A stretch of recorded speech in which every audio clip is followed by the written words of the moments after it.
Good morning. Good morning, everyone. I got to it. Let me see. Let me get this up where it belongs. There we go. Another Saturday, Final Cut TV Live. Another Saturday, Final Cut TV Live in the middle of the dog days of summer, lazy days of Final Cut Pro Summer. Thank you very much. Already we got thumbs up. And we got our first comment. Good morning from Nebraska, Lincoln, Nebraska, of course. Our friend over there on the X platform, Nobody.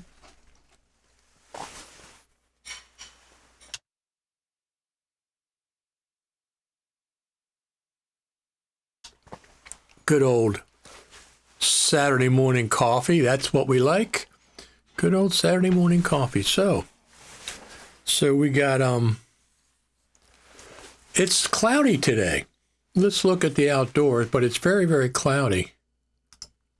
There we are. It's overcast.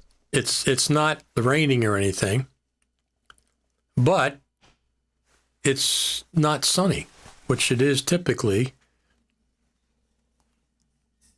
It is typically in this time of the year, in August. Nature Photo Studios, good morning from Iowa. Good morning, Iowa. Absolutely. Good morning from Beauharnois, Canada. Our friend Daniel from Canada.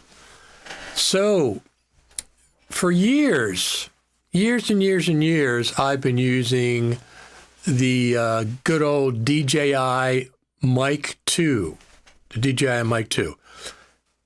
My first journey into professional level wireless microphones, mostly for iPhone filming, was the Rode Wireless Go 1. And then when the Wireless Go 2 came out, I got the Rode Wireless Go 2, and I had that for a while.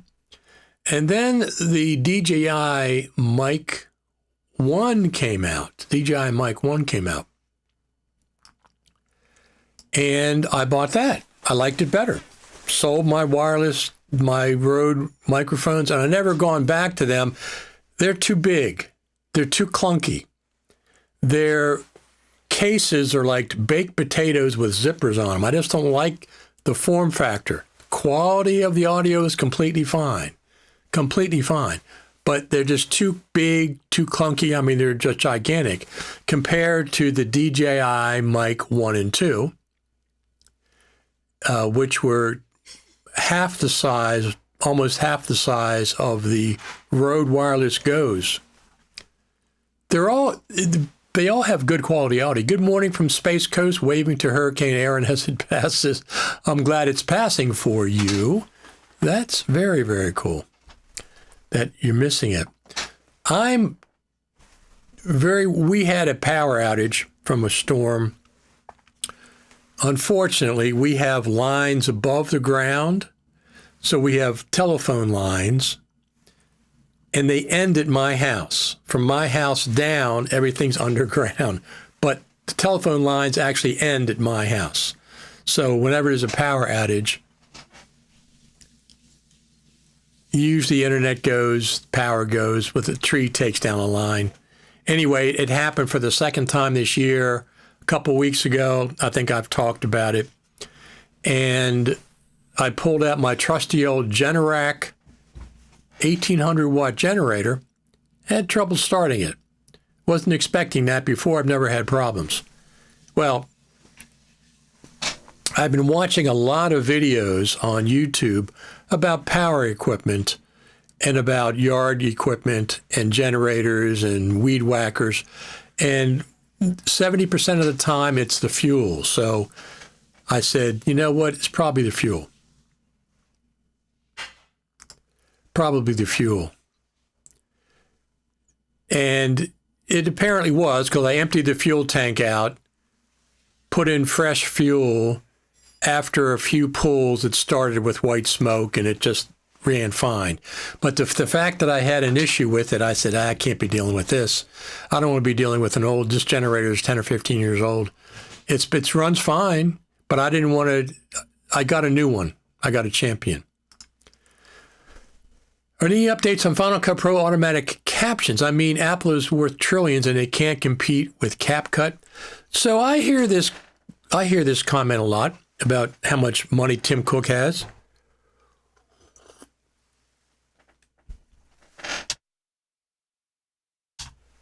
You have to remember a couple things. Number one, yes, Tim Cook has a lot of money. He has more money in his couch from change than we're ever going to have in our lifetimes, probably. Yes, but Apple is not a company that's dedicated to Final Cut Pro. Final Cut Pro is this big.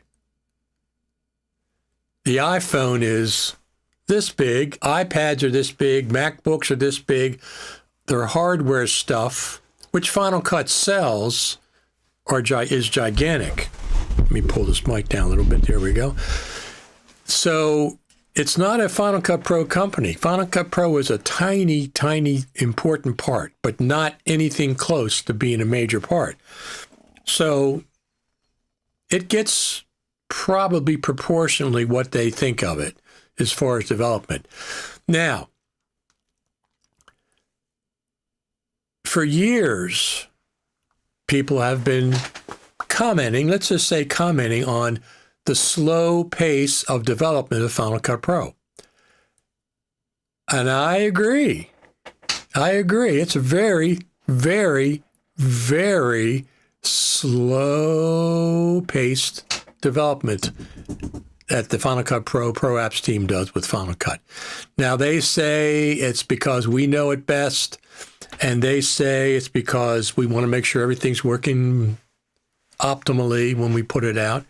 Yeah, but you could pick up the pace a little bit, give us more features that are missing. I mean, we have this discussion on Final Cut TV and radio today. Somebody said that, I don't know if it's true, but somebody said that DaVinci Resolve now has a secondary playhead like the live skimmer. If it does, that's a big deal because that's one of the main reasons I stay with Final Cut, the live skimmer. And then people start chiming in, Final Cut's this and DaVinci Resolve is that. Listen, I use both of them. I use DaVinci Resolve exclusively, obviously, for text-based editing. Now, I know Lumberjack Systems has a thing in place for Final Cut Pro. I don't have that, so I use DaVinci Resolve, and they do an excellent job of text-based editing, which is fantastic. They also have dual timelines. You can drag from one timeline to another, one over top the other, drag from one to the other, which is really, really handy. And it has dual browser windows, DaVinci Resolve does. You can have two separate browser windows open at the same time with different search criteria, with different folders, and drag from one to the other. So we need native B-raw support in Final Cut Pro. It's about time. This is what I think. At the last Creative Summit, Bill Davis said on stage, the very last thing he said was, we can now have B-raw support. But I think Blackmagic has to do the work. They have to provide a plugin or they have to do something else. They have to do the work. Final Cut's not going to do the work for Blackmagic. This is what I was told, this is what we were told, and I thought it was Mac OS dependent. Mac OS change that allows this. Why there's no B-raw support native yet? I don't know, but I thought that they said, unless somebody that was at the Creative Summit and at the presentation can clear me up, but I'm pretty sure Bill Davis said it's now possible with the new Mac OS, new version of Final Cut Pro. This is Final Cut Pro 11 from last November. And then we got 11.1 in March, right before NAB, which is what I was back in March. I said, come on, Apple, give us an update before NAB, just to give a little spark. Well, they did exactly that. That's exactly what they did. Since then, we've had one bug fix, 11.1.1. I'm expecting 11.1.2 between now and this month or next month. Maybe just a bug fix, maybe just a bug fix. The idea that they wait 6 months for any kind of an update in 2025 is kind of ridiculous. You don't have to wait till you get 5 features. If you have a couple of small features, you can put them out earlier. That would be fine. Nobody would object to more features being put out. Yes, Bill said exactly that while on stage. That's what I thought. That's what I thought. But isn't BRAW open source? They've got SDK support and all that, right? I don't know specifically how to answer that. I'm just saying, as far as Final Cut Pro support, it's now can be done in Final Cut, but Final Cut Pro team is busy with other things. They're not going to make a plugin for BRAW. Okay, or it's a plugin or whatever else it would be. They're not going to make the actual device for Final Cut. Somebody else, Blackmagic, has to do it. You have to talk to Blackmagic and ask them to do it. It's possible now with Mac OS, the new version of Mac OS, and the new version of Final Cut Pro. So something else has to happen. Maybe there's going to be an announcement at the Creative Summit. If there is going to be a Creative Summit, let's hope there is, fingers crossed. That's what we do in America in November, because that'll be a time for a Final Cut Pro update. That's what it always is. That's one of the main things they always do, is have Final Cut Pro. Last year, Final Cut Pro jumped from Final Cut Pro 10.8 to Final Cut Pro 11 at the summit. The year before, it went from 6 to 7. And then we got 10.8 in June, and then 10.8 to 11 at the Creative Summit in November. So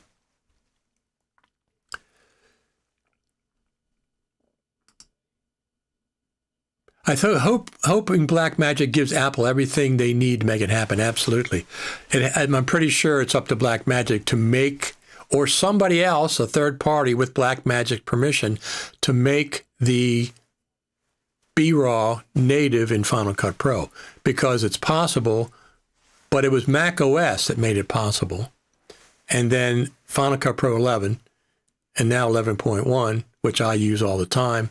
And then DaVinci 20.1 just came out with another update. So as far as updates to Final Cut Pro, I agree with most people that they're too slow. They're too slow. I know some people say, oh, we don't want to affect performance. Oh, we don't want to. That's a bunch of baloney. That's a bunch of baloney. Of course, performance is important. Of course, optimization is important. That's not a feature update. That's just standard fare for updating any app. No app wants to have worse performance when it's updated. So Final Cut's no different. Now, that's not a feature. Sorry, it's not. We want features. My favorite two, and we keep talking about this, BRAW support is important for a lot of people, so I absolutely support that, even though I don't shoot in BRAW. My top two items for a new version of Final Cut, a big update, text-based editing, which is, they're way behind, they're like years behind, and a roles-based audio mixer.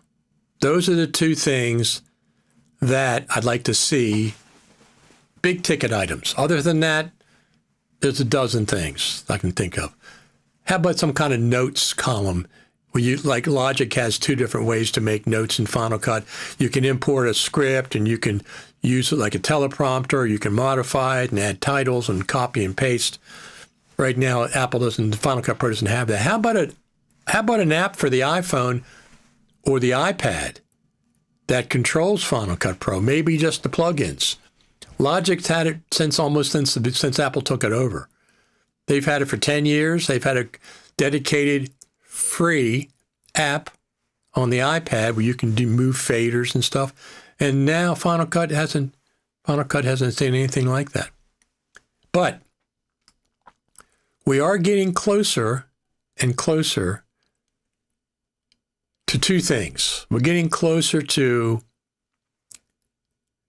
an announcement about the Creative Summit that I expect it at any time. Now, do I know anything? I know some things, but nothing specific. I don't know a date. I don't know if there's going to be a Creative Summit for sure, but using my knowledge of the way Final Cut works in the wild and using my knowledge of the way that Future Media Concepts works in the wild, I would say there's going to be a Final Cut Pro Creative Summit, probably going to be in November, could be early December, but I think probably in November. Is it going to be in Cupertino? 99% chance it's going to be in Cupertino because that's where the Final Cut Pro team is. Those things I'm just going to use from general knowledge of the past. Nobody has told me anything.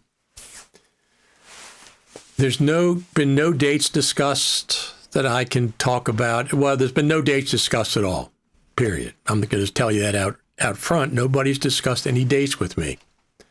But I think we will hear something within the next week, 2 weeks from FMC, maybe from FMC and Apple. That will pretty much set the date for the next big update to Final Cut Pro. Whether we get something between now and then, don't know. Don't know. I think Final Cut Pro is still better than DaVinci Resolve. Okay? I use both. I use Final Cut more because I've been using it for 20 plus years. And I like it. I like it. I also like DaVinci Resolve. DaVinci Resolve is phenomenal NLE. As a matter of fact, the Final Cut Pro team in 2023, during the Q&A, singled out DaVinci Resolve to give them accolades. It wasn't even a question, I don't think. They just brought up DaVinci Resolve. They're quite aware of DaVinci Resolve. They know the update schedule that they have for their features and bug fixes and everything else. But that's DaVinci Resolve's main business. Their whole business is video production. Blackmagic the whole business is about video production. They don't sell iPhones. They don't sell iPads. They don't sell Mac computers. They have hardware devices all dedicated to video. DaVinci Resolve dedicated to video. Everything that Blackmagic does has a tie-in to video production. Apple is much, much, much more diverse. They have Safari. They have Notes. They have GarageBand. They have iMovie. These are all free apps. They have Numbers. They have Pages. They have all the Mac OSs that they have, and iOSs and tvOS. Much more diverse. None of those are dedicated to video the way the Blackmagic is. So, Final Cut FCP Timeline King. Yes, it is. It is a Timeline King, unless you mean you are. Yes, it's a very, very good timeline. Without a doubt. Without a doubt. So, let me get a sip of coffee here.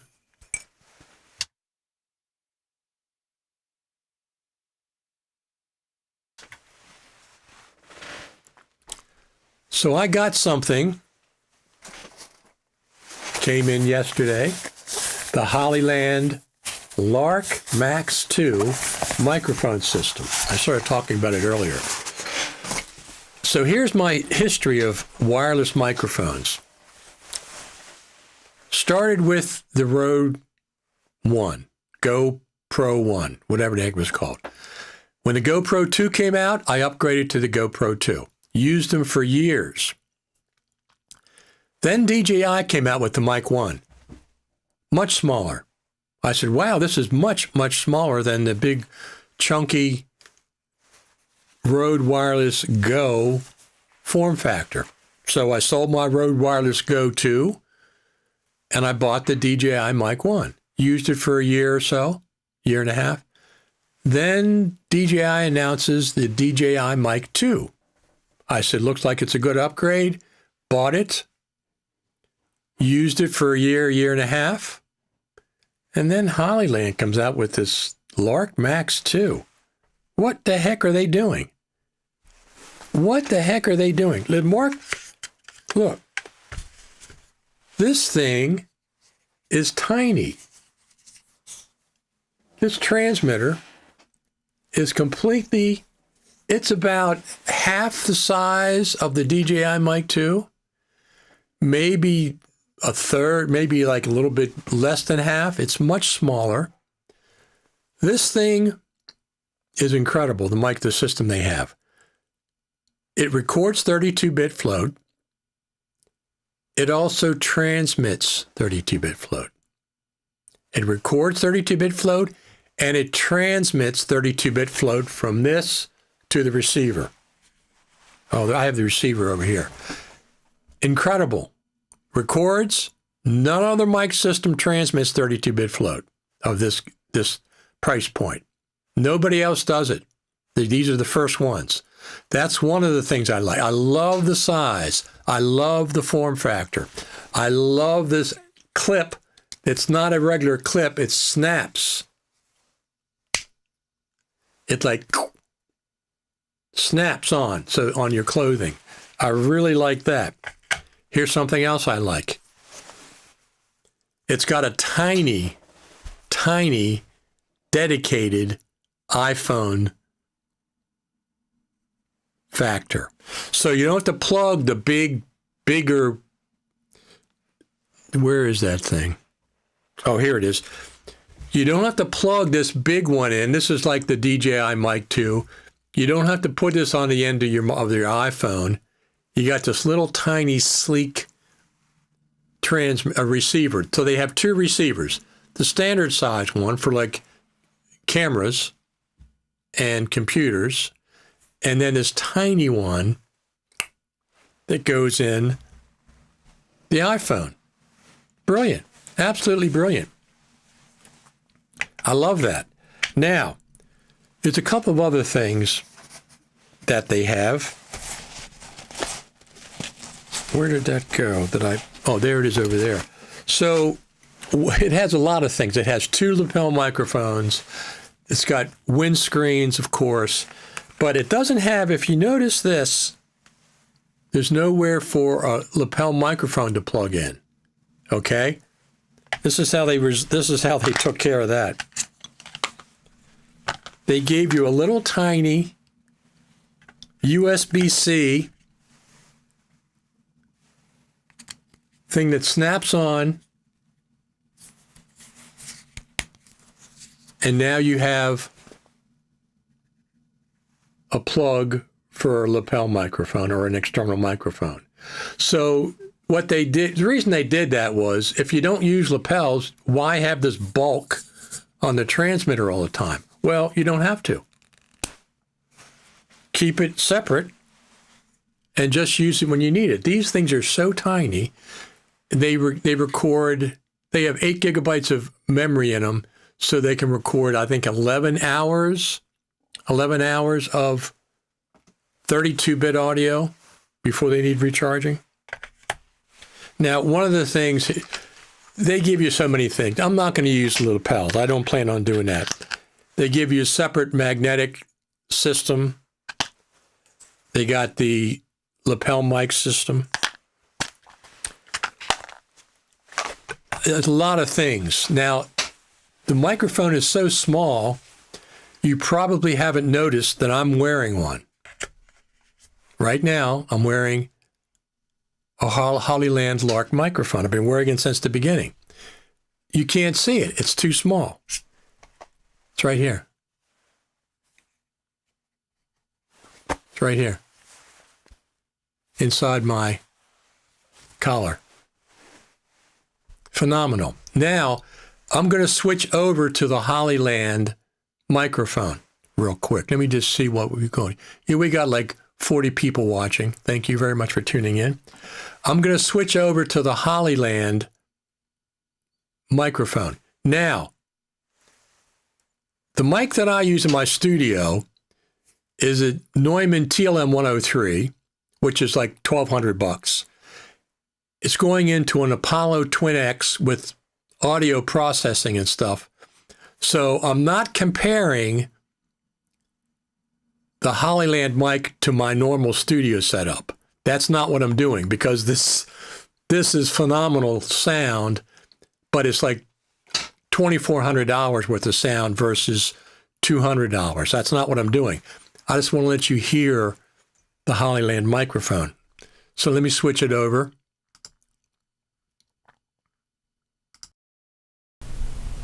Okay, let me turn that down, it's a little too hot. This is the Hollyland microphone. I want to hear it myself. Just hold on 1 second, please. Let me just hear what it sounds like. Okay, let me turn that down, it's a little too hot. This is the Hollyland microphone. I want to hear it myself. Just hold on 1 second, please. Let me just, yeah, it's a little bit, I don't know why it's a little bit crunchy. Hold on a second here. Let me turn it down, down. All right, so there it is. This is the Hollyland right here. It sounds really good. I'm ecstatic about the way they've developed this. I was not planning on buying a Hollyland mic. I was planning on getting the DJI Mic 3 when it came out. But I don't think they're going to top what Hollyland has done. Now, I have 30 days to return this if I find it to be a problem, but I really don't think there's going to be a problem. So we're talking on the, we're talking on the Hollyland mic right now. I know, Richard, you have stopped buying plugins mostly, but among them, what the most types you use? Audio, VFX, title link, color grading. I haven't stopped buying plugins, and I have not at all. I buy plugins all the time. I'm just not going subscription. Maybe that's what you mean. There's no way I'm paying for these expensive subscriptions, and some of these plugins are like $200. No, it's way too much. That's way too much. That's what Final Cut Pro costs. So I like quality titles, subtitles. I'm a sucker if I see a good pack for some really quality things. I buy Ripple Training. I buy Bread FX. I buy a whole bunch of other ones that I've bought, but no subscriptions for titles. I'm not going to go that route for anything. I have some VFX. I have some FX Factory. I have lots. I'm still buying them. I buy them all the time. I see something I like for a good price, especially a sale price, then I'm going to go ahead and buy it. Let me see what's going on here. Why is that stopped? Hear what it sounds like. I'm going to see what's going on here. Just with that audio. Hold on 1 second. 1 second, please. I want to see what it sounds like. Please. I want to see what it sounds like. I want to see what it sounds like, please. I want to see what. Okay, it sounds good. It sounds good. This is the Hollyland microphone system right here. It's wirelessly transmitting to my MacBook Pro, to my Mac Mini in 32-bit audio.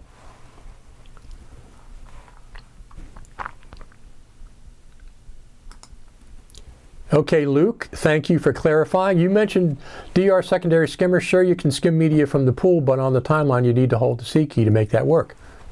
Thank you for letting me know that, because I haven't used that. But that's okay. I can hold the C key if I want to. That doesn't really bother me one way or the other. At some point, they may make it live, but I like that. I like the secondary skimmer. That's one of the things I like about Final Cut. Now, Final Cut is just live all the time.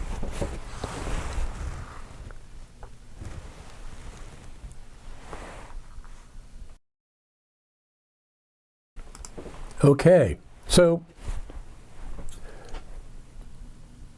what is going on with, I just wanted to play that for you. I'm going back to my other microphone right now. This is my normal studio microphone. Like I said, it wasn't, it's too low. It wasn't a comparison between the two. That's not what I was trying to do. But,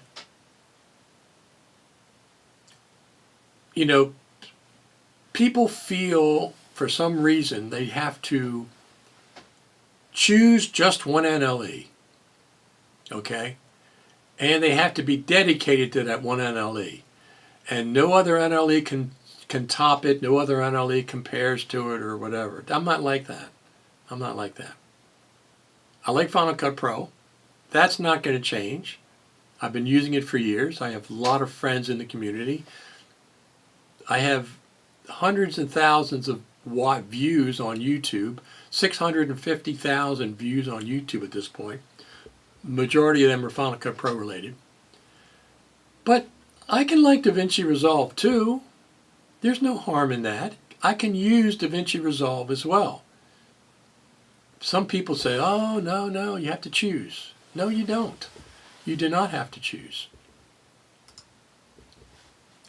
Well, I think you have to say you must pull the plug on anyone who gets this. Goes, I'm not going to support any subscriptions for plugins, especially when they're expensive. I'm not saying I don't support subscriptions for small developers. That's not what I'm saying. I support Ecamm Live. I'm streaming on their platform right now. I support Philip and Greg and any subscription that they have. I haven't done Lumberjack systems because I've had DaVinci Resolve for years, and I have the text-based editing built in there, so I don't need to do it in Final Cut. It's very, very sophisticated and cool in DaVinci Resolve. Oh, that's the wrong mic. What the heck? I had the wrong mic up. This is the studio mic, not that other one. The other one's over there. This is the studio mic. So here's the things that I'm excited about. I was excited to get my Hollyland Lark Max 2. And, you know, when people talk about this case, and everybody copies this case, DJI had this case first. DJI absolutely developed the whole concept of a case with the DJI Mic 1. Everybody copied DJI. This is not some generic thing that just happened out of nowhere. No, DJI had it first, and everybody copies them. But this thing is so nice. It's a very flat finish, very flat finish. A lot of nice things about it. The only thing, there's only two things so far that I wish it had. It doesn't connect to the phone with Bluetooth. You have to use this tiny, I mean, it is tiny, plug-in via USB-C. It does not connect via Bluetooth, what the DJI does, which I didn't use that much. I don't use Bluetooth for audio. The second thing is, my first test was this morning. I'm going to play you that video in a minute. And I hope this is not the case. It recorded both microphones into the phone as one mono track. I had it set to stereo in the receiver, but I hope that it doesn't record in mono, two microphones in mono, and you can't do a choice of doing stereo. That's no good, Hollyland. And don't tell me that's the mic, or don't tell me that's the phone, because I didn't have that issue with the DJI Mic 2. I plug in the receiver, I can record in stereo, separate microphones. So it's not the phone. And I hope if that's the case, maybe I'm doing something wrong. I have to get on a Hollyland forum and see if I'm doing it wrong. Is it possible Apple sees Final Cut Pro for creation economy and DaVinci Resolve for Hollywood broadcast?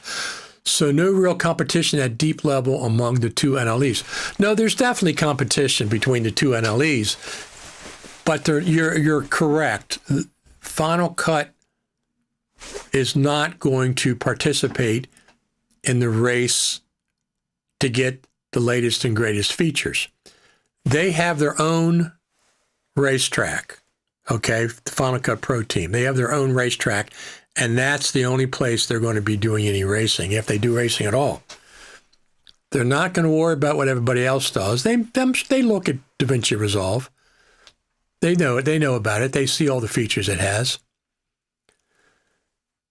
But Final Cut has a marketplace. Content creators, YouTubers, Hollywood, somewhat, but it's not this much. They're not dedicating their Final Cut to take over Hollywood. They have an interest in Hollywood, of course. Who doesn't want to have a feature film nominated for an Emmy that was cut in Final Cut Pro? Of course they do.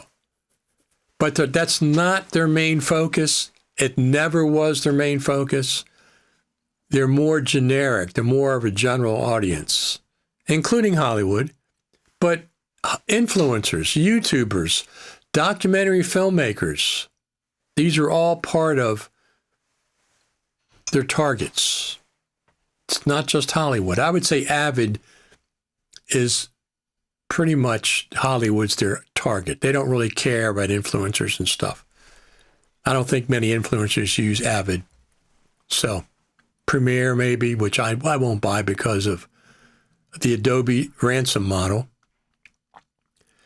But look, I like Final Cut. I like DaVinci Resolve. On the iPad, I use LumaFusion or my iPhone. I really, really like that. My iPhone, I can edit. I can shoot on the iPhone and edit on the iPhone without exporting anything to hard drives and doing that if I'm doing something live. Like if I'm in a live situation or just want to get something out quickly, that's what I do. Shoot on the phone and edit on the phone. So here, I'm going to play a little video for you that I shot this morning. First time. Let's check the backyard first. Nothing going on much there.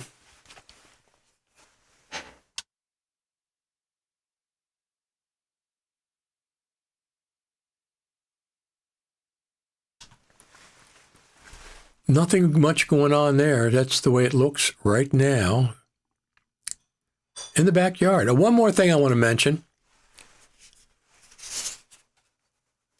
These are phenomenal. Wireless monitoring when you're recording. Wireless monitoring up to 100 feet away from your camera. They're not in-ear. They're just a speaker that sits on top of your ear. Just a speaker that sits on top of your ear. I got the kit that has these. I absolutely wanted these. They're phenomenal. If you have it stereo, one microphone is one ear, and the other microphone's in the other ear. They got their own charging case, and they connect with the receiver that you have plugged into your phone or this receiver that goes into right now I have it plugged into the Mac, but it also can go with a regular camera. Now, I've seen a lot, listen, every review that I've seen, without exception, every single review that I've seen of the Hollyland Lark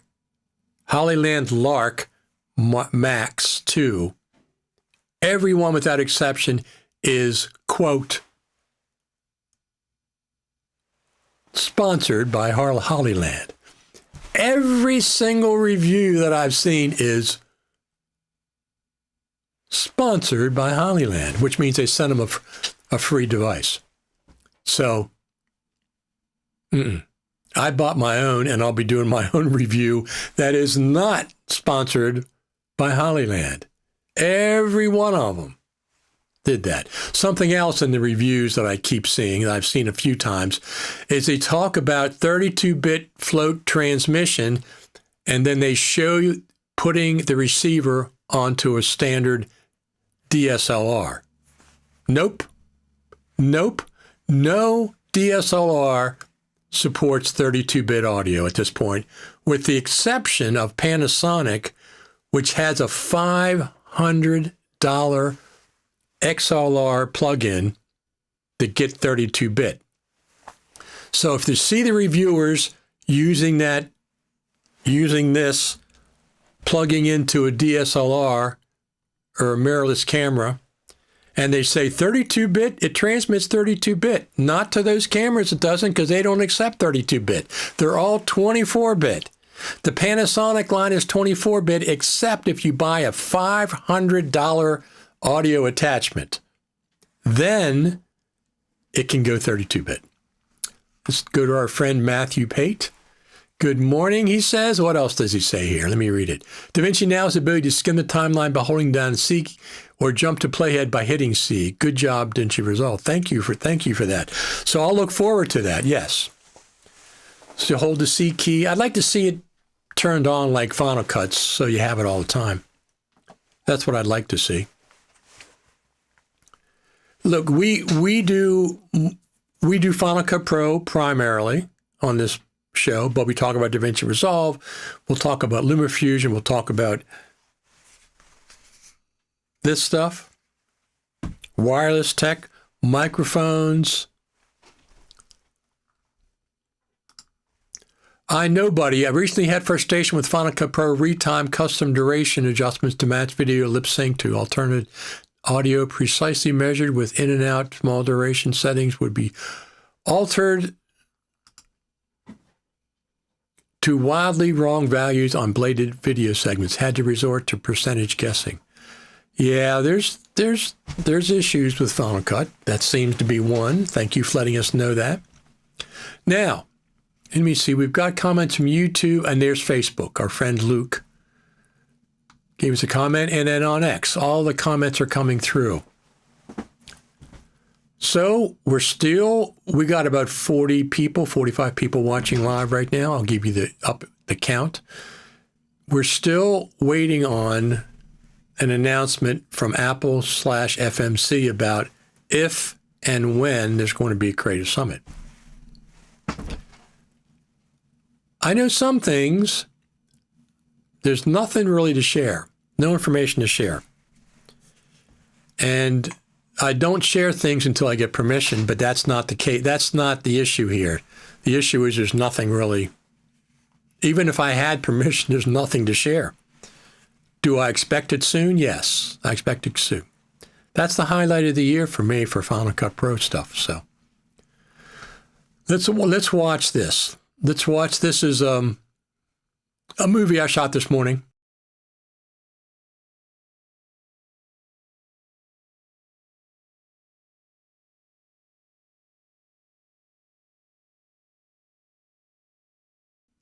I shot this with my iPhone 16 Pro Max and the brand new Lark, Hollyland Lark Max 2.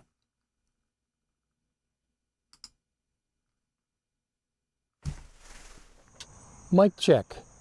We're doing a mic check for the Hollyland Lark Max 2, Hollyland Lark Max 2 microphone system today.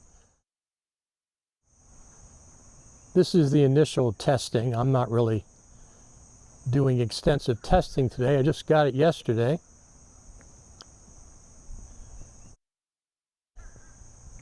I think so far I'm very impressed with it.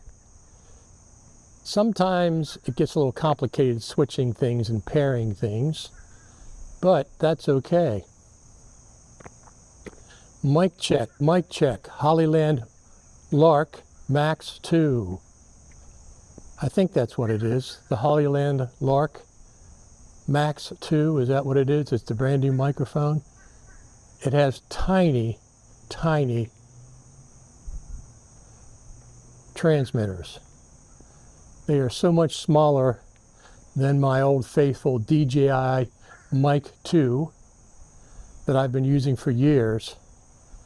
They're half or less of the same size. So I got one right here on my collar. How's it sound? How does it sound? I'm recording in 32-bit and I'm transmitting in 32-bit to my iPhone. So I have the Hollyland Lark Max 2 microphone right here. I just walked up the lane with it. What do you think? The sound quality so far is superb. I'm really, really liking it. I am transmitting 32-bit float to my iPhone. The iPhone video is getting 32-bit float audio.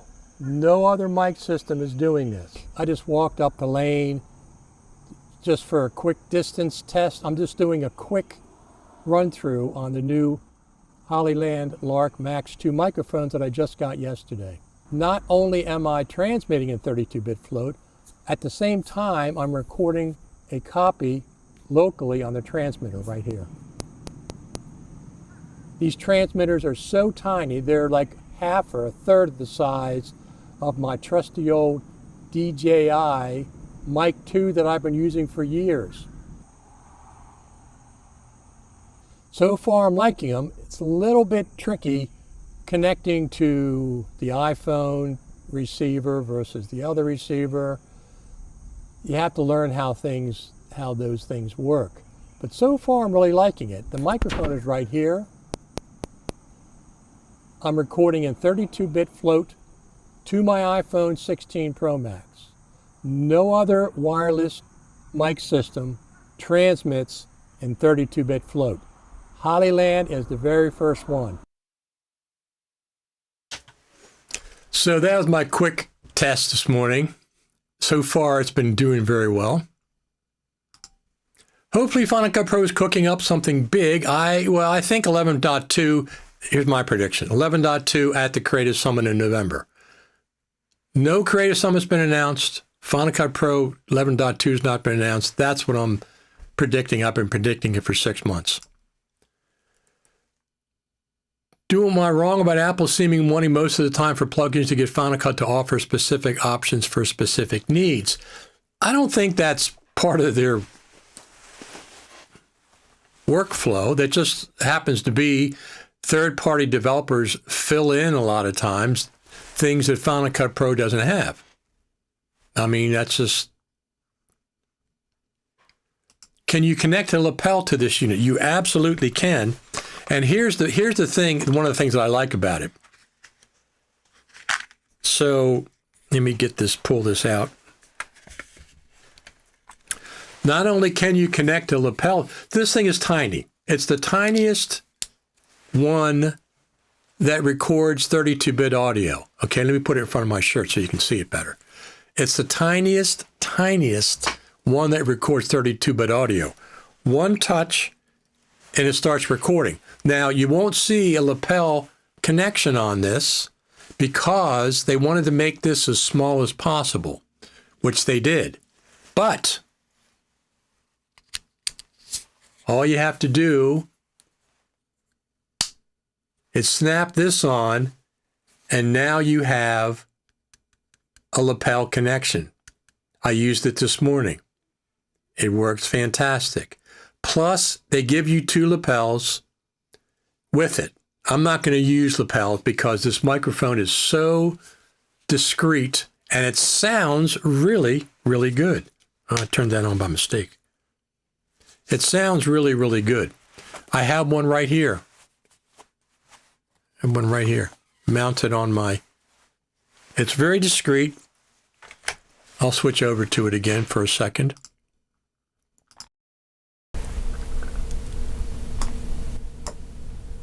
Okay, this is the Hollyland Lark Max 2 microphone that I switched over to. This is what it sounds like. Can you see it on my jacket? You can't even see it. It's right here.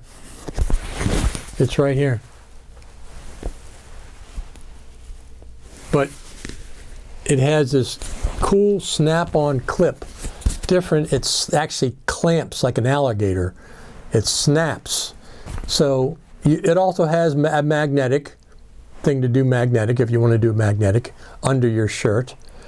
But these things are so cool and they're tiny and they record 32-bit. It's not just the tininess. I don't want just a transmitter. I got to record backup audio. People, they have these little tiny buttons and stuff. Doesn't record backup audio, it's off my list. So to answer your question, yes, you can record lapels, and they include lapels in the kit.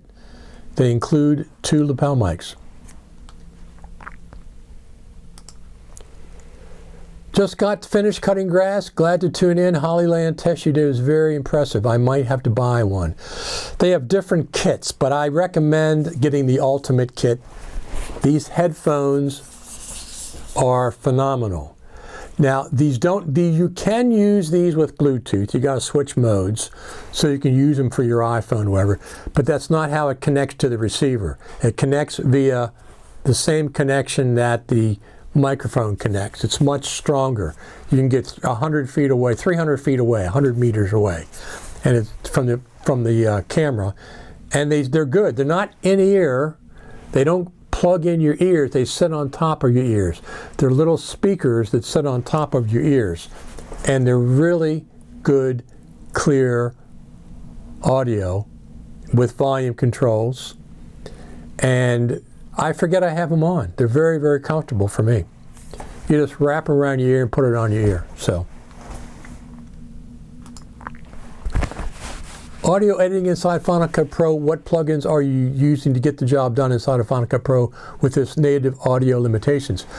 So I don't use audio plugins in Final Cut Pro. I use them in Logic Pro.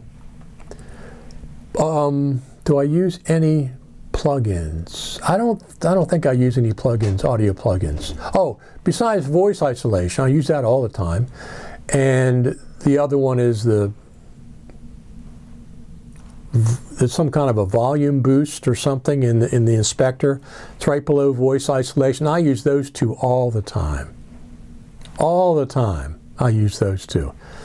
The voice isolation algorithm is excellent. I expect it to get better. And whatever that other thing is, it's like a limiter compressor situation. Loudness, it's called loudness, and it just works really, really well. So those two, yes. Do you know how to set up boom mics overhead like one filmmakers use when filming actors? Yes, yes, certainly do. I learned that when I first started video editing, absolutely. And I usually am not going to do that unless I have to. If I had somebody in a bathing suit and I didn't want to put a lapel mic anywhere, or it depends on what you're doing. I've used shotguns with booms, for sure, instead of lapels. So this is the Hollyland Lark Max 2 that you're listening to. Let me listen to that real quick, see what it sounds like.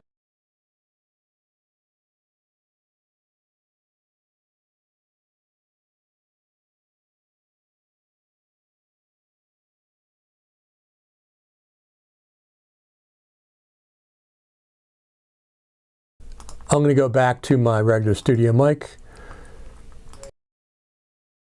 There's my studio mic. I got to turn it up. The Hollyland Lark. I still don't know all the settings yet for the Hollyland Lark. I just got it less than 24 hours ago. But if it holds up, but just get the ultimate kit. Get the over-the-ear headphones. They are really, I'm not going to use the word game changer. Everybody uses that word. That doesn't mean anything anymore. Everything is not a game changer. Everything is not a game changer. Is it a step up? Sure. But these are really, one of the reasons I got the Hollyland is because of this. These are really, one of the reasons I got the Hollyland is because of this. A little echo there. I had the thing playing back and it picked up the microphone. Playmaker. What does that mean? What does Playmaker mean? I know, buddy, over there on the X platform. I'm not even sure. Not sure what that means. So, here's the good thing. First off, I'm trying to work out. I got to work out. I'm trying to get the Aussies back on Final Cut TV Live. So we're going to have Aussies in August. Within the next 2 weeks, we'll get them back. But I don't know, because of the time difference, if it's going to be live or what. Oh, as opposed to Game Changer, Playmaker versus Game Changer. Excellent.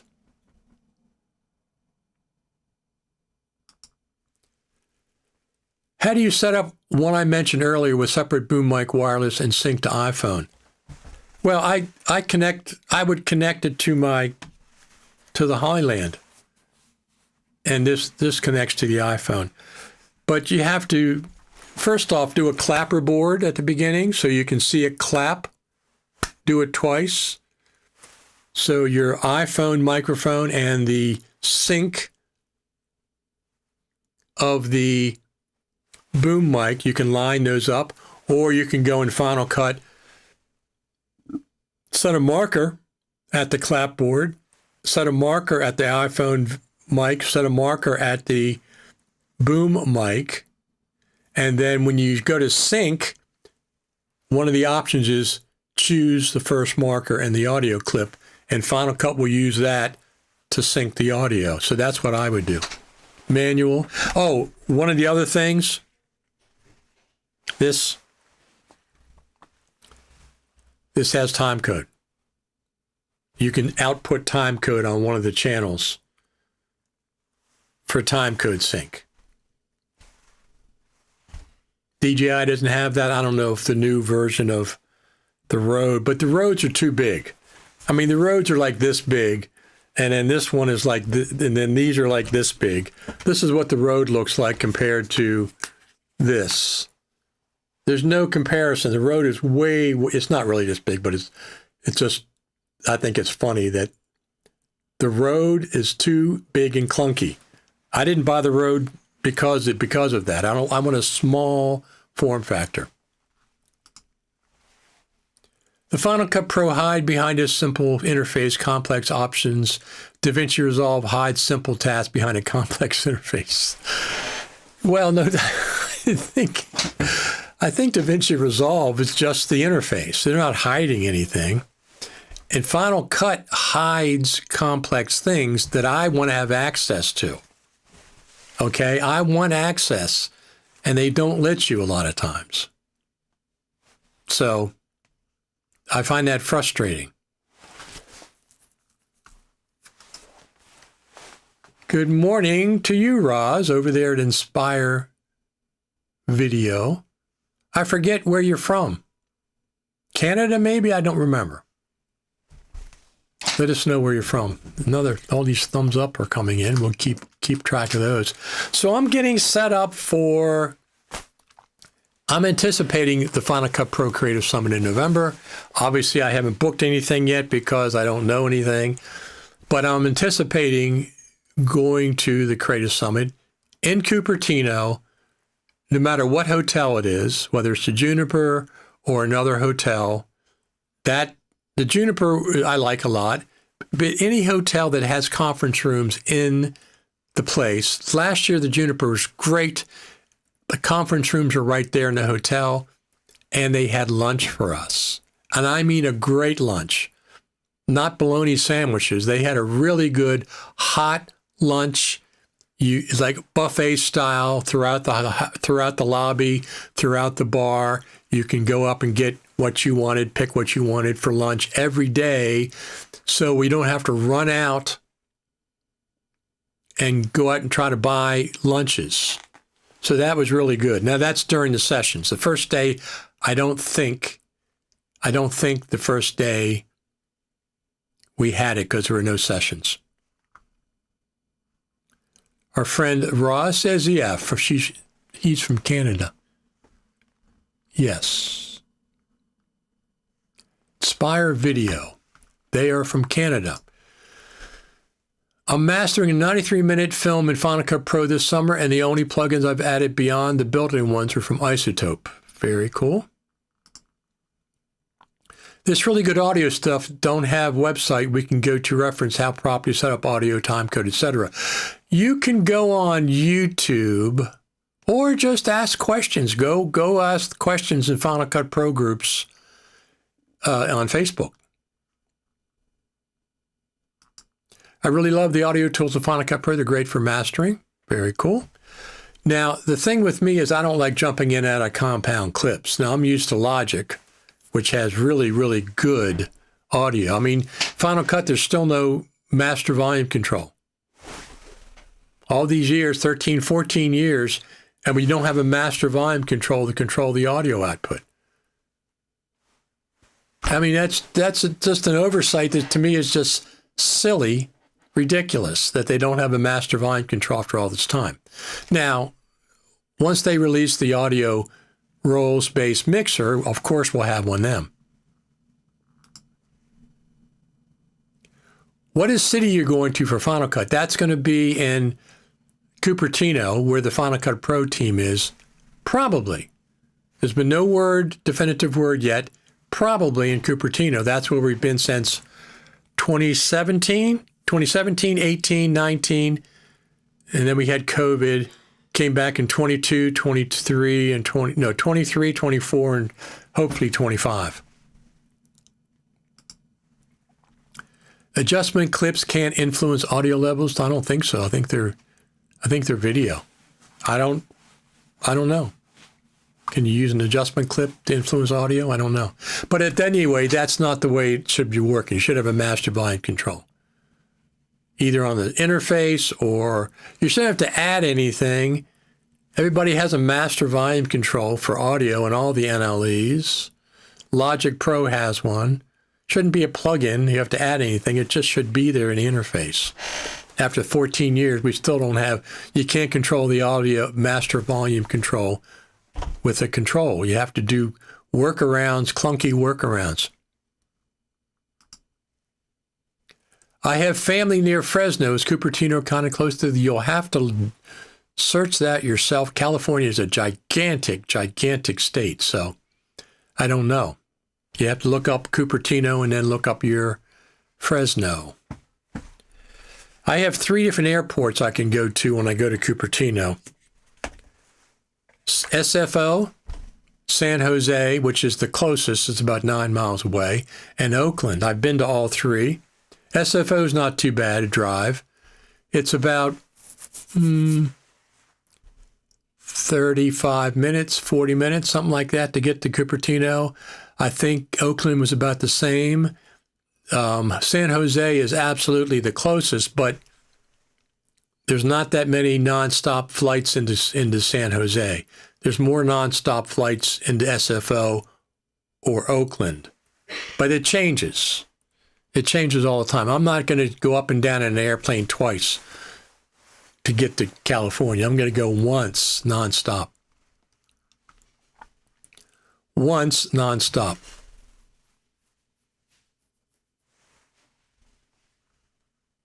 So the other thing, look, we got probably an announcement about the Final Cut Pro Creative Summit coming out August, hopefully.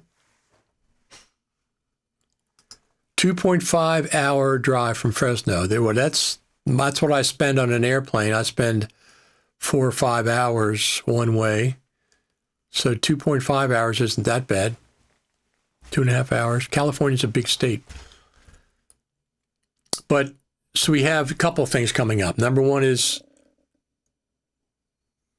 probably an announcement about the Creative Summit, Final Cut Pro Creative Summit, probably within a week or so, this week, next week. So if we get that announcement, we will probably be getting a major update to Final Cut Pro at the Creative Summit. Last year, they updated to 11, version 11. But also September, a month away, we're going to see new iPhones, which is exciting to me.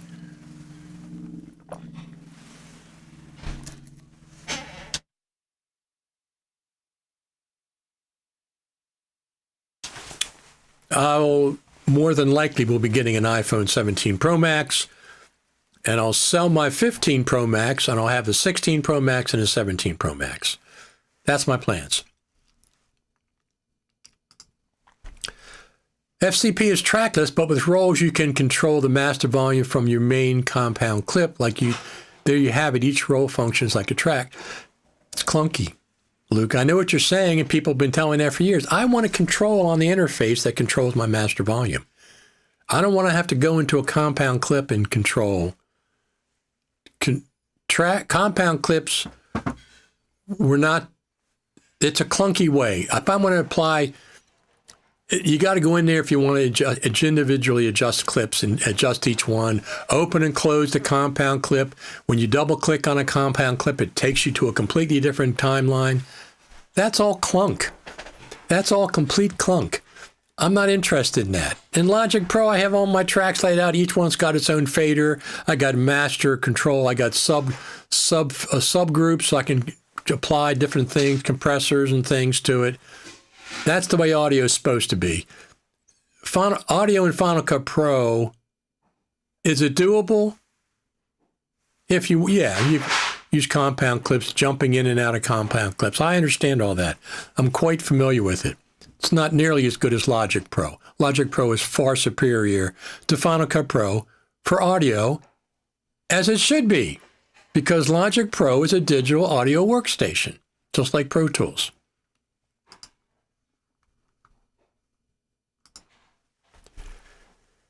Take away high cost of living, fires, earthquakes, other issues we could see yourself living there, like Northern California would be more my speed.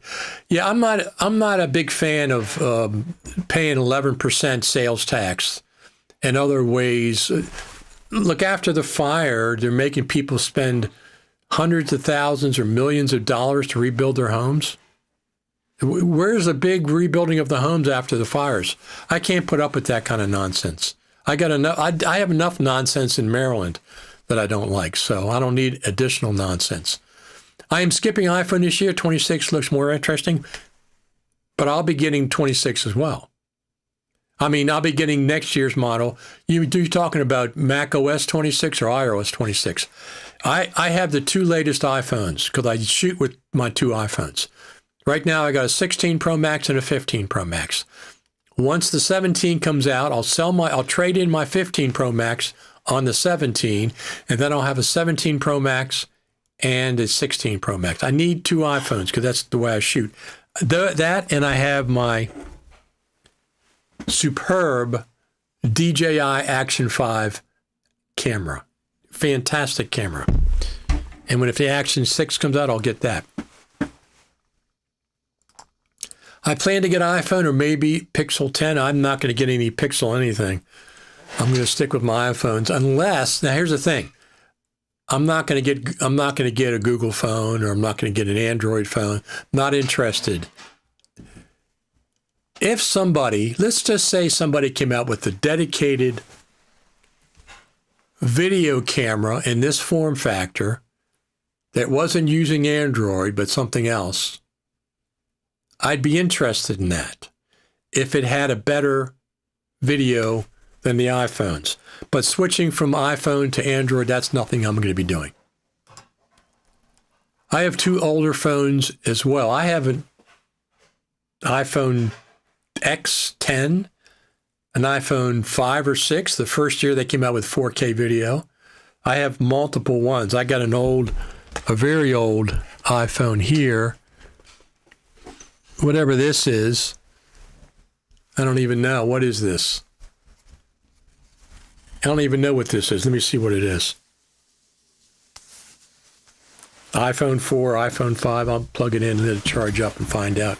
I got a bunch of old ones, but I need two for video production. It still takes lightning, so.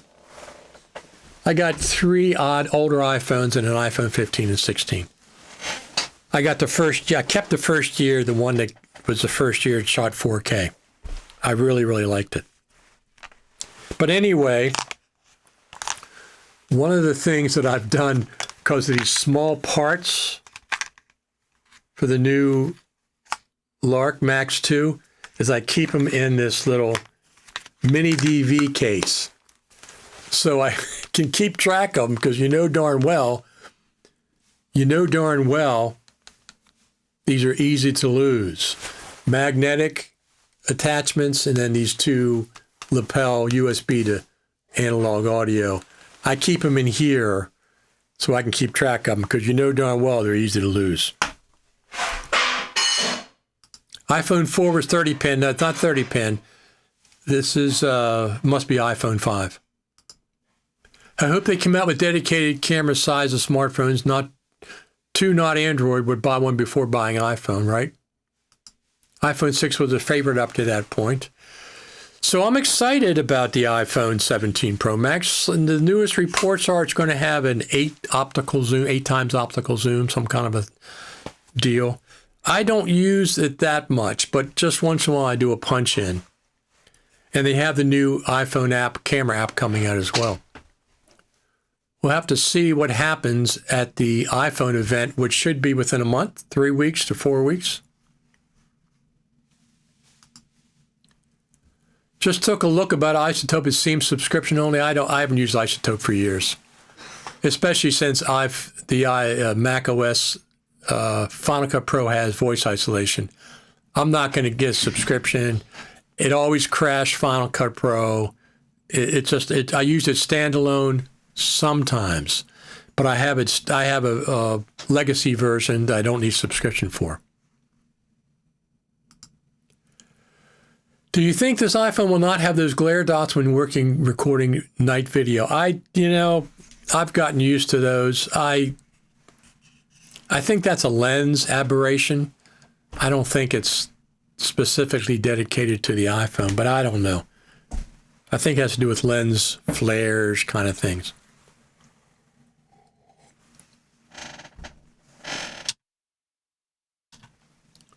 I don't know. I might go down to Sykesville, Main Street. They got some kind of an event today. We'll have to see. Sipping on summer, they call it. Sipping on summer. I might go down there. We'll have to see. I'm still on Isotope 9. I'm on 9, or I might have upgraded to 10. But I got the standalone version, no subscription. I'm not going to get another subscription. This is what subscriptions are.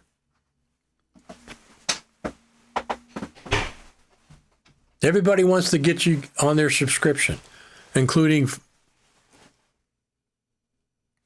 the iPad version of Final Cut. Ain't going to do it. Ain't going to do it. Now, I'm not planning on buying a new Mac this year. I got my M4 Mac Mini Pro. Love it. Fantastic. 2021 M1 Max MacBook Pro. Between those two, I'm fine. Probably. There could be something that changes my mind. At some point, I'll probably get a new MacBook Pro and sell this one. Or maybe I'll just keep it because I have legacy stuff that works on here that doesn't work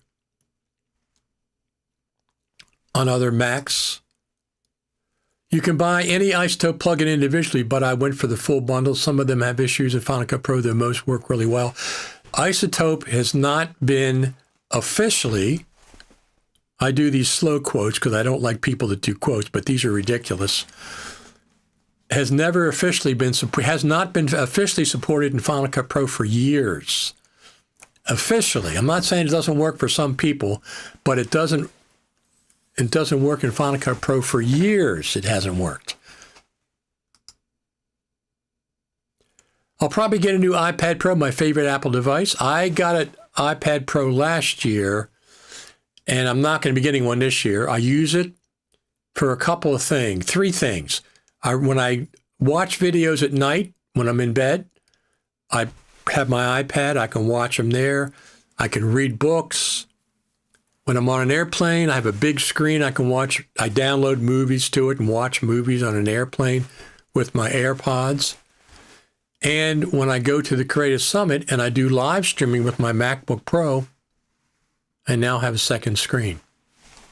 Because before it was just the one screen, and after all the screens that I have there, that I have during the live stream, going down to one little MacBook Pro screen is difficult. But now I have a second screen when I do the live streams. My Mac Studio M1 Max is powerful enough so I don't plan any upgrade. Absolutely.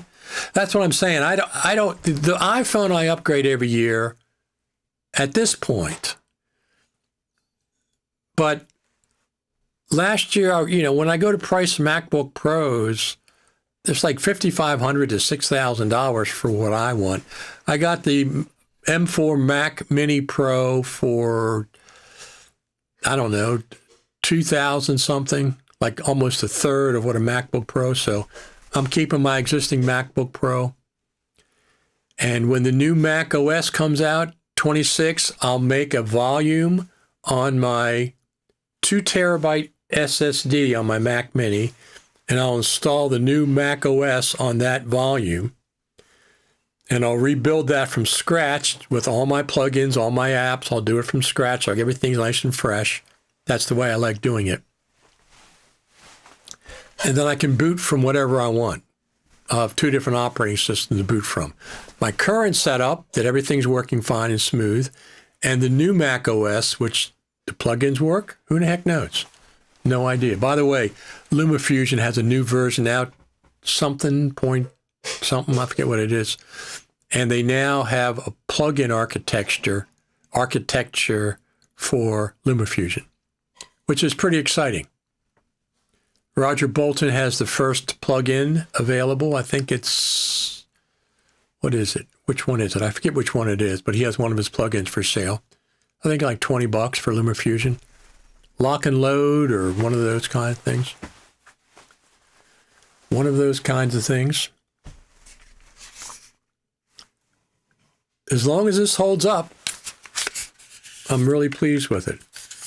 The one weird thing is, I had trouble this morning. I had the transmitter's got to be paired to whatever receiver you got. So you got this tiny little receiver that goes in the phone. As a matter of fact, it's so tiny that I can use the magnetic mount on my Insta360 Pro. I don't have to do the clamp, which I have to do before. But you have to switch, because it has 2 receivers. You got to switch to this receiver or the one in the phone. You have to switch between the 2. There's also an app. There's also an app on the phones you can use, which is one of the reasons I also want a second phone. So if I'm filming with my iPhone 16 Pro Max, I can use my iPhone 15 Pro Max to pull up an app and do adjustments without disturbing what I'm filming. So we'll see. We'll see how that works. Maybe I will go down to Main Street, Sykesville. We'll have to see. I might go down. It's a nice overcast day. I'm not really doing much after I get off the live stream. So I'm going to try one more time. Not going to try, I'm going to. Switch over to my microphone, my wireless microphone, and then I'm going to listen to it on the live stream. Let me listen to it.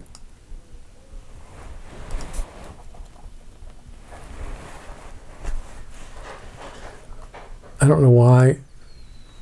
Thunderbolt dock. For some reason. There it is. I'm going to listen to that one time. Hold on a second. I don't know why. So I'm going to see what it sounds like on the live stream. Hold on a second. For some reason.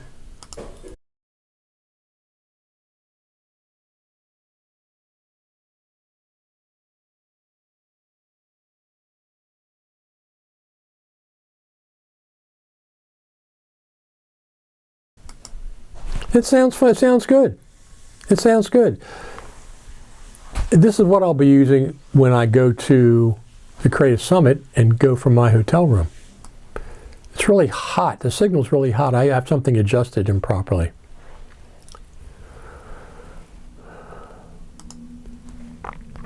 I am afraid of all Apple's Mac OS 26 coming out, feeling it will potentially break many apps. Hope I'm wrong, but wait for your feedback. I think it will too.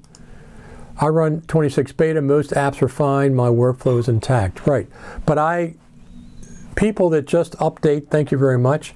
People that just update blindly and they overwrite their current OS and all the plugins that work and everything, the apps that work in their current OS, there's no reason to do that.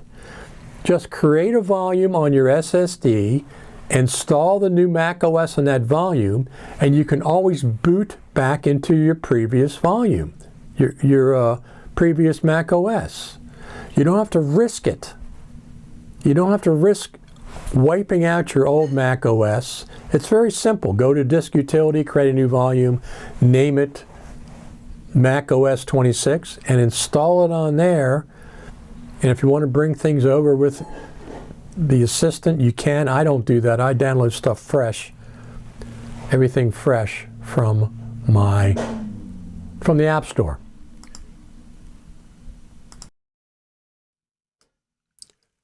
from the App Store.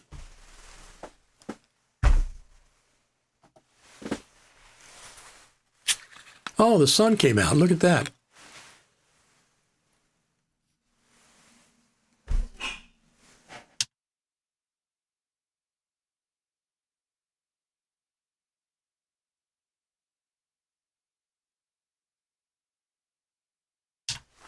There you go. But I mean, the way that I do it is you don't have to worry about taking any chances. You're not overwriting your old Mac OS.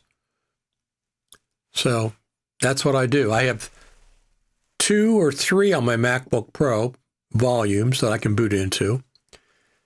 And I guess I only have 1 on my Mac Mini because that came with whatever version, Sequoia, whatever.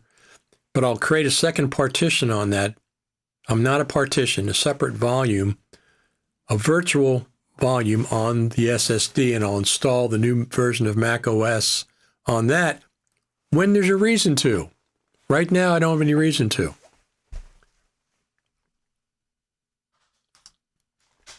Do you mostly try to get all your apps from the Apple Store if you can? Most of the time, yes. 95%, yes, because it's so easy to update, so easy to cancel subscriptions. They make it so easy. Now, the exception is if an app is more powerful directly from the developer, because Apple has restrictions on the Mac Store version, then I will probably go to the developer site and switch it over. But normally, yes, I like the App Store a lot.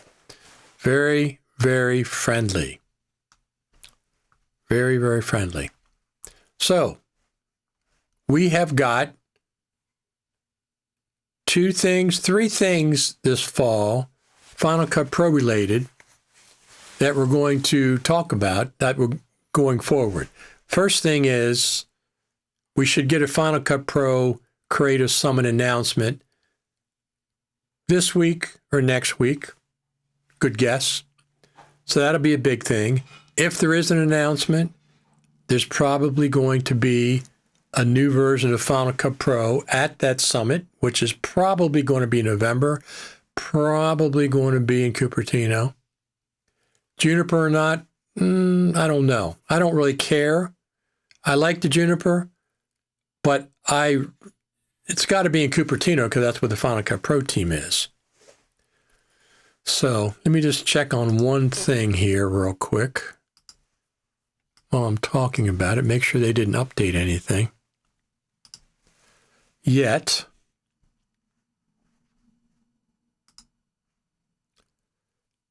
I always check.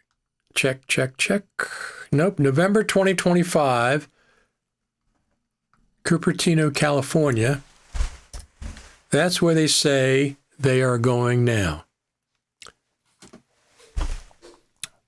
You can see right here, November 2025, Creative Summit, Cupertino, California. This is what they're saying right now, but there's no date in November 2025. This is on the FMC website. So can that change? Sure. This could change to early December. I don't think the Cupertino part's going to change because that's where the Final Cut Pro team is. Plus, people want to go to the Spaceship campus. That's the other thing, right? People want to go to the Spaceship campus, which is in Cupertino. No August update? You mean for Final Cut Pro? Is that what you're asking? It would be nice if AI could retime video to match a different audio track, matching lip sync by comparing the 2 video tracks. Well, at some point it probably can.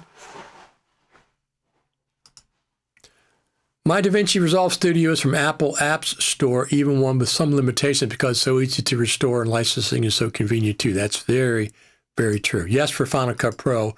I'm expecting an update at any point. I'm expecting 11.1.2 at any time. I check every week. I would be pleasantly surprised if they gave us a feature along with a bug fix.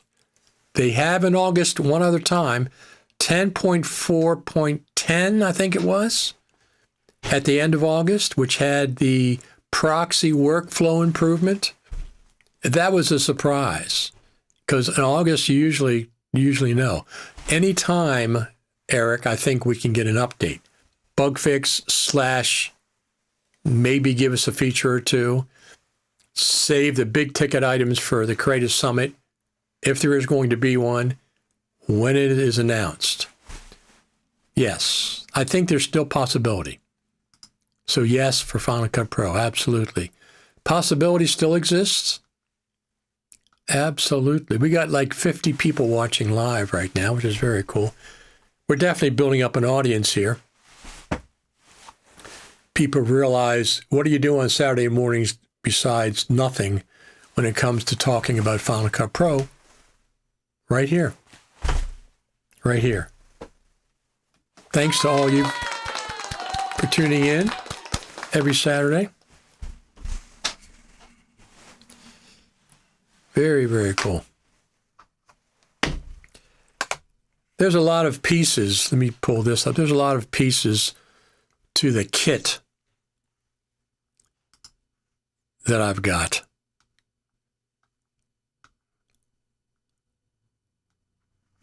The kit that I got with the audio kit. Let me just do this.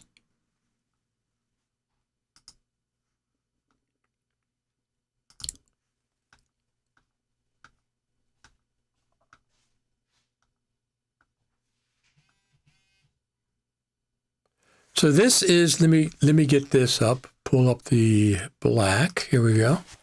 This is the actual kit. But this is the kit exploded on my bench from last night. This is what it looks like. This is all the pieces they give. Now, so it has microphones, lapel mics, lots of cables, wind muffs, the USB to analog audio connection, the headphones, the case, the large pouch case. This is my kit exploded. I'm not going to use the lapel mics. I don't anticipate using them. I might carry one with me.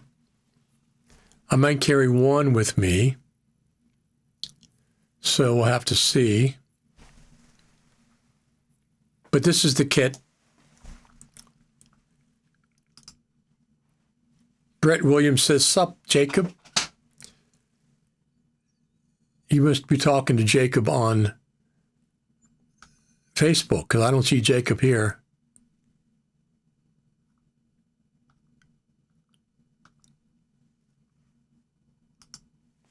If we get audio rolls-based mixer at the Creative Summit, I will play Crazy Train from Ozzy Osbourne for the Final Cut Pro team. There you go. Well, I know it's there. Rolls-based mixer. It's been there for years, since before the pandemic. I heard about it from reliable sources, more than one. And since I'm not under NDA, I can talk about it any way I'd like. If they asked me to not talk about it, I would, because we're friends. But it is there. But I'd say text-based editing, better auto transcriptions could be coming at any time. That's a big ticket item for sure.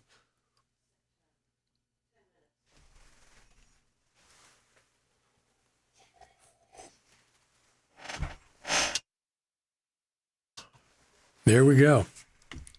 Maybe I'll go down to Main Street. I will have to see. We will have to see. All right, everybody. Don't forget, subscribe over there in my YouTube channel. And you say, where's your YouTube channel? There it is, Richard Taylor TV over there at youtube.com. That's where you can subscribe. And also chime in with our Facebook groups.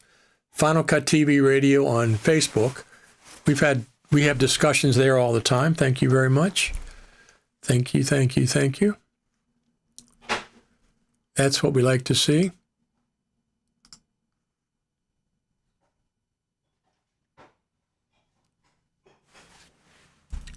Just going to do this real quick. Take a picture there. There we go. There we go. And we'll close that up. So if we get an update to Final Cut Pro during the week, I'll come back on and do a live one afternoon. I am planning, I gotta get our Aussie friends on the time zone, because the time zone's really crazy between us. 14 hours, 15 hours is difficult to work. Most of my plugins come from BreadFX and Intelligent Assistants. You have others to suggest? No, there's no other plugins besides BreadFX and Intelligent Assistants. That's all you need. BreadFX, Intelligent Assistants. Of course, there's other ones. Our friend Roger Bolton has a whole bunch of very, very cool plugins that don't require subscriptions. Core Melt is another one that I highly recommend. He's a supporter of Final Cut TV. He supported us many, many times. Alex 4D has some. He has a couple of paid ones, and then he has a bunch of free ones if you search. That's true. That's very, very true. And then I have some Motion VFX. I have some FX Factory. I have probably about a dozen FX Factory. But there's Brett from BreadFX. That's like I said. He has a new one out. It's very cool. I like his animated titles and stuff. I like him a lot. I use them all the time whenever I can. And then Final Cut's got some cool built-in ones nowadays, too. They're getting better at some of their stuff, right? I met Brett at the Creative Summit 2 years ago, 2023.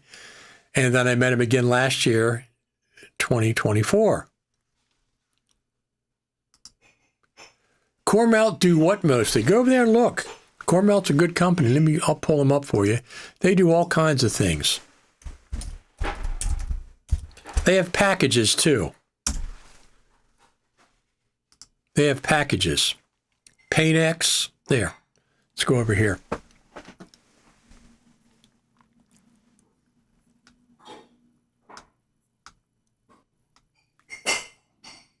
Tracking, VFX, paint, stabilization, and more. Shot anvil, track paint, mask, graphic inserts, and these are packages.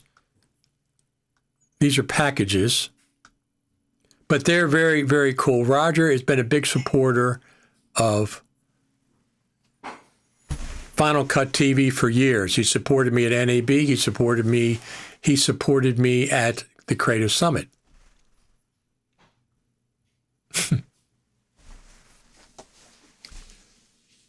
I still jump into Final Cut Pro 7 for some effects not in Final Cut Pro 11. I have active licenses of Final Cut Pro 7.0.3 as well. I haven't been in Final Cut Pro 7.0.3 for a long, long time. But I understand what you're saying. I have it on old MacBooks, old Macs that I have. I could boot up if I want to. All right, everybody. I think that's going to be it. If you want to, let's give a round of applause to the Final Cut Pro team. Get some features for us, Final Cut Pro team. They watch this every week. The Final Cut Pro team does. I look forward to meeting them again at the Final Cut Pro Creative Summit, if there's going to be a Final Cut Pro Creative Summit, if it's going to be in November, if it's going to be in Cupertino. Daniel says, boy, how I miss DVD Studio Pro. Yes, I do too, but I haven't authored any DVDs for a long time. For a very, very long time. Any other comments before we leave that you want the Final Cut Pro team to see? Say them now or wait till next week. I'm going to reach out to the Aussies this week. That's Chris Hawking. I almost said Chris Spedding. He's a guitar player.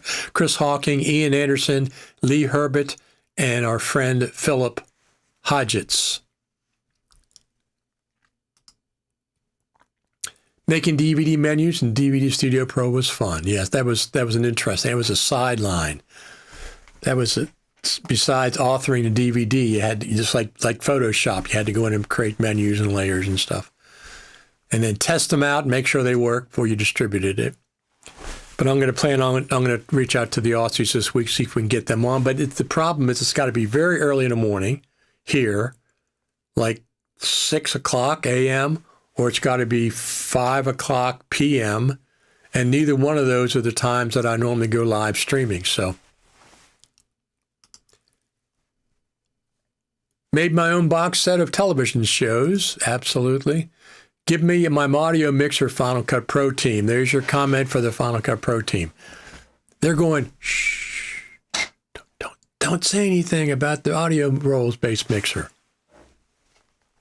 Don't say anything. All right, everybody, I'm going to get out of here. Get on with the rest of my Saturday. I might go down to Main Street, Sykesville. We'll have to see if I do. I don't know. Maybe for a little bit, I'll go down. Do some filming. We'll see. Otherwise, I just sit at home. Might as well go out. Thanks for tuning in. You're the best. You're absolutely the best. Everybody that watches every Saturday. Holding out hope for Final Cut Pro import for watch folders. Absolutely. That would be cool. Very cool.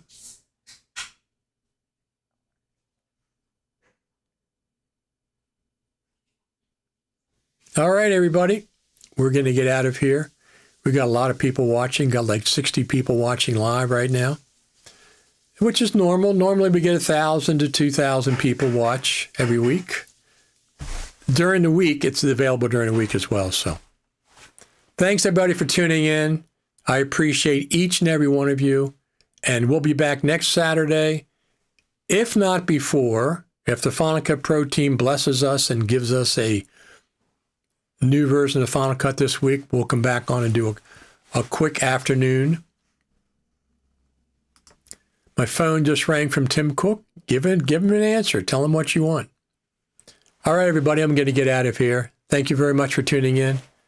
If I don't see you before next Saturday, I'll see you during the week. But otherwise, next Saturday. Thanks a lot.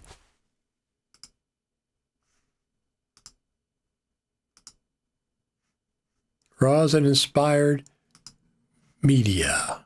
See you then. Absolutely. Thank you very much.